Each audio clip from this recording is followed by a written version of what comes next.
दररोज सकाळी माझी पत्नी माझ्या हातात एक तपकिरी कागदी पिशवी द्यायची आणि म्हणायची, बाहेर खूप थंडी आहे, होगी डाऊन केलेलं बरं होईल.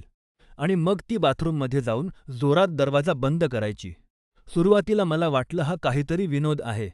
तिला मस्करी करायला खूप आवडतं आणि अलीकडेच तिला इंटरनेटवरचे काही विचित्र जोक्स आवडू लागले होते. पण जसजसे दिवस गेले, तसतसे वातावरण अधिक गंभीर होत गेले. तिने माझ्याशी बोलणं बंद केलं.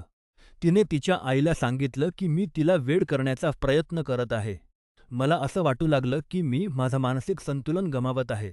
ती हे सगळं करत आहे हे सिद्ध करण्यासाठी मी तिचे व्हिडिओसुद्धा शूट केले, पण जेव्हा मी ते व्हिडिओ पाहिले तेव्हा ती फक्त हसली आणि म्हणाली की हे खूप क्यूट आहे. आणि मग ती अचानक गायब झाली. मी घाबरून उत्तरांच्या शोधात तिच्या माहेरी गेलो. तिथे पोहोचल्यावर माझ्या सासऱ्यांनी माझ्याकडे भीती आणि सहानुभूतीच्या संमिश्र भावनेने पाहिलं. माझी पत्नी धावत दरवाज्यापाशी आली आणि मला शांत राहण्याची विनंती करू लागली. तिने तिचा फोन वर केला आणि मला एक व्हिडिओ दाखवला. तो व्हिडिओ तिचा नव्हता. तो व्हिडिओ माझा होता. मी ओरडत होतो. मी दरवाजांवर धडका देत होतो. मीच ते कागदी पिशव्या वाटत होतो आणि तो अर्थहीन शब्द उच्चारत होतो. मला यापैकी काहीच आठवत नव्हतं. माझे जे पुरावे होते फक्त जमिनीचे 16 यादृच्छिक फोटो होते. हॉस्पिटलमध्ये गेल्यावरच सत्य समोर आलं.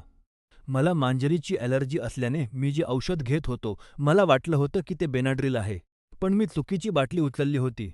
मी चुकून एक शक्तिशाली अँटिसायकोटिक औषध घेत होतो, जे माझी पत्नी पूर्वी वापरत असे.